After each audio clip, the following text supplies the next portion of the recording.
नमस्ते दोस्तों, आप सभी का हमारे YouTube channel SSC coaching centre में स्वागत है।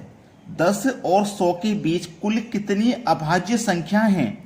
ट्रिक जानने के लिए वीडियो को पूरा देखना, क्योंकि अगर आपको लगता है कि ये सवाल मुझे आता है और वीडियो को यहीं छोड़ देते हो तो बहुत कुछ सीखने से पीछे रह जाओगे। वीडियो को पूरा देखोगे ना तो आपको सारी बातें समझ में आ जाएंगी और हम क्या क्या ट्रिक सिखाएंगे इन सवालों के लिए वो सब कुछ आप सीख जाएंगे। 10 और 100 के बीच कुल कितनी अभाज्य संख्याएं हैं? अभाज्य संख्याएं पूछ रहा है, तो चलिए स्टार्ट करते हैं। 10 और 100 के बीच कुल कितनी अभाज्य संख्याएं, यही तो पूछा है। देखना, ध्यान देना, अभाज्य संख्याएं पूछा है, कितनी अभाज्य हैं।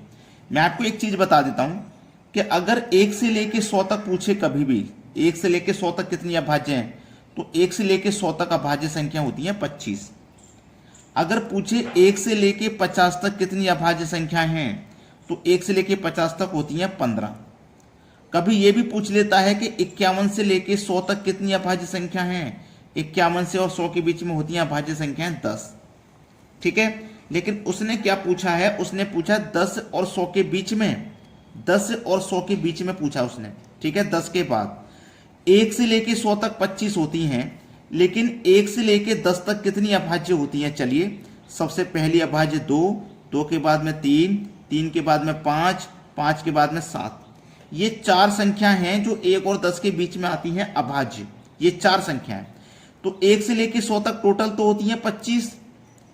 अब हमें 1 से लेके 10 तक की जरूरत नहीं है, क्योंकि उसने पूछा ही नहीं है। इन 4 की जरूरत नहीं है, तो 4 को माइनस कर दो। 25 में से 4 को माइनस करेंगे तो 21 आ जाएगा सही जवाब। 10 और 100 के बीच में अभाज्य संख्याएं 21 हैं। 21 दिया गया हमारे बी ऑप्शन में। यह सवाल का हो जाएगा बिल्कुल सही आंसर। अब देखेंगे अगला प्रश्न। अगला सवाल है, 10 से 100 के बीच कितनी अभाज्य संख्याएं हैं जिनके अंकों को पलटने पर भी एक अभाज्य संख्या होगी? देखो, 10 और 100 के बीच में ऐसी अभाज्य संख्या हमें लेनी है जिनको अगर हम पलटेंगे तो एक अभाज्य संख्या ही बनेगी। चलिएगा, 10 के बाद में आती है 11, 11 को पलटोगे तो 11 ही आएगा। फिर आता है 13, 13 को पलटोगे तो 31 आ जाएगा, ये भी अभाज्य है। फिर आता है 17, 17 को पलटोगे तो 71 आएगा, ये भी अभाज्य है। ठीक है, फिर एक हमारे पास 37 ऐसी संख्या है जिसको पलटेंगे तो 73 आएगा, ये भी एक अभाज्य है। फिर हमारे पास आती है एक 79, अगर इसको पलटेंगे हम 79 को तो 97 आएगा, ये भी एक अभाज्य संख्या है, ये भी एक अभाज्य है। ठीक है, इसके बाद में 31, एक ऐसी संख्या, इसको पलटेंगे तो 13 बनेगा, ये भी अभाज्य है। ठीक है, 73 को अगर पलटेंगे तो 37 बनेगा, ये भी अभाज्य है। 97 को अगर पलटेंगे तो 79 बनेगा, ये भी एक अभाज्य संख्या है, ये भी एक अभाज्य है। ठीक है, तो हमारे पास कितनी हो गई है? 1 2 3 4 5 6 7 8। और देख लेते हैं कहीं कोई छूट तो नहीं रही, अगर कोई छूट रही है तो उसे भी ले लेते हैं। एक रहेगी हमारे पास, देखो 11 हो गया, 13 हो गया, 17 हो गया, 37 हो गया, 79 हो गया, 31 हो गया, 71 रह गया। 71 वो संख्या है जिसको पलटेंगे तो 17 बनेगा। देखो, ये सभी अलग अलग संख्या हैं, आप ये मत सोचना कि हमने देखो यहाँ पे इनको रिपीट कर लिया, 13 का 31, 31 का 13। देखो, 13 से हमने 31 बना लिया अभाज्य, लेकिन 31 भी तो आती है 13 के बाद में, जो अभाज्य होती है उसको पलटने पे 13 बनेगी, ये भी अभाज्य बनेगी।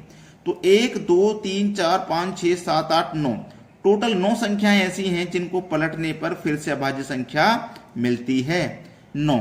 सी ऑप्शन हो जाएगा सवाल का बिल्कुल सही आंसर। अब देखेंगे अगला प्रश्न।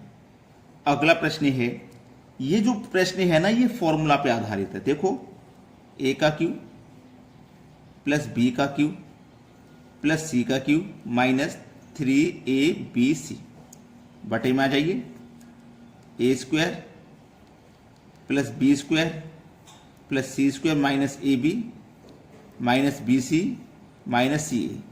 फॉर्मूला बेस है, ठीक है, फॉर्मूला बेस सवाल है। चलिएगा, यहां पे देखिएगा, A plus B plus C, A square plus B square plus C square minus A B minus B C minus C A. ठीक है, बटे में आ जाइए, A square plus B square plus C square minus A B minus B C minus C A. तो इससे ये cut जाएगा, पूरा सेम है, ए प्लस सी बचेगा। तो ए का मान 15 है, बी का मान 20 है, सी का मान 25 है। जोड़ लो सभी को, 25, 15, 40 और 20 60। सवाल का सही जवाब हो जाएगा 60, जो कि हमारे डी ऑप्शन में दिया गया। बिल्कुल सही आंसर है ये। अब देखेंगे अगला प्रश्न। अगला सवाल है, बड़ा ही अच्छा सवाल है, इसको लंगड़ी भिन्न बोला जाता है। ऐसा सवाल कभी भी आए तो आपको सबसे नीचे 1 बाई जो 4 है इसको देखना है। 1 लिखना है पहले ऊपर वाली संख्या और 4 लिखना है बाद में। फिर 1, 2, 3 संख्या है ना, 3 संख्याओं के लिए 3 जगह बना लीजिए। ये 2 है इसके ऊपर लिखूं, ये 3 है इस संख्या के ऊपर लिखूं और ये जो 2 है इस संख्या के ऊपर लिखूं। 4 दूनी 8, 8 में 1 जोड़ो 9 आएगा। 9 तिया 27, 27 में 4 जोड़ो 31 आएगा। 31 दूनी 62, 62 में 9 जोड़ो 71 आ जाएगा। ठीक है, तो जब यहाँ पे कोई संख्या नहीं है, जैसे 2 + 1 है ना, ऐसे ही यहाँ पे मान लीजिए 1 + 1 इस तरीके से होता तो हमारी लास्ट वाली संख्या ऊपर आती। लेकिन यहाँ पे कोई संख्या नहीं है तो लास्ट से पहले वाली संख्या आएगी ऊपर और लास्ट वाली आ जाएगी हमारे नीचे। 31/37, 31/37, 71 सॉरी 31/71 है। डी ऑप्शन में दिया गया, ये सवाल का हो जाएगा बिल्कुल सही आंसर। अब देखेंगे अगला प्रश्न। अगला सवाल है, प्रथम 5 पूर्ण संख्याओं का गुणनफल क्या है? 5 पूर्ण संख्या। अब समझना उसने क्या बोला है, पूर्ण संख्या बोला है। देखो आप अगर प्राकृतिक कहेंगे, अगर आप सोचें प्राकृतिक होती है 1 से स्टार्ट, 1 2 3 4 ये अनंत तक चलती जाएगी। और जो पूर्ण संख्या होती हैं वो होती हैं 0 से स्टार्ट, 0 1 2 3, ये भी अनंत तक चलती जाएंगी। ये पूर्ण जो संख्या है ना, प्राकृतिक संख्या 1 से स्टार्ट होगी अनंत तक, जो पूर्ण संख्या है वो कहीं ना कहीं जाके पूरी हो जाएगी।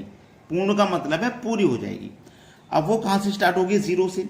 अब हम 0 लेंगे, फिर मल्टीप्लाई 1, क्योंकि गुणनफल पूछा है ना, गुणा करेंगे, फिर मल्टीप्लाई 2 गुणा 3, ऐसे हम कहीं तक भी गुणा करते हुए चले जाएं। अगर 0 के साथ हमारा गुणा हो गया तो वो पूरा टर्म ही 0 हो जाएगा।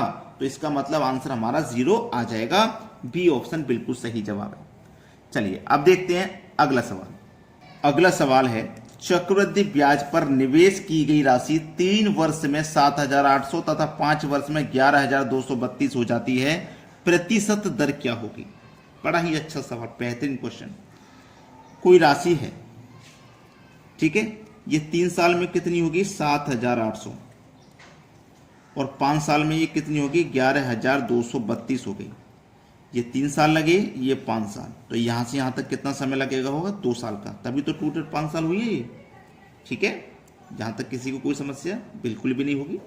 चलिएगा, अगर हम यहां पे इसको कटाते हैं, ये दोनों संख्या हैं, ठीक है, ये दोनों संख्या हैं, इनको अगर हम कटाएंगे तो यहाँ पे कितना आ जाएगा? 100, यहाँ पे कितना आ जाएगा? 144। दोनों का क्या कर दोगे? वर्गमूल।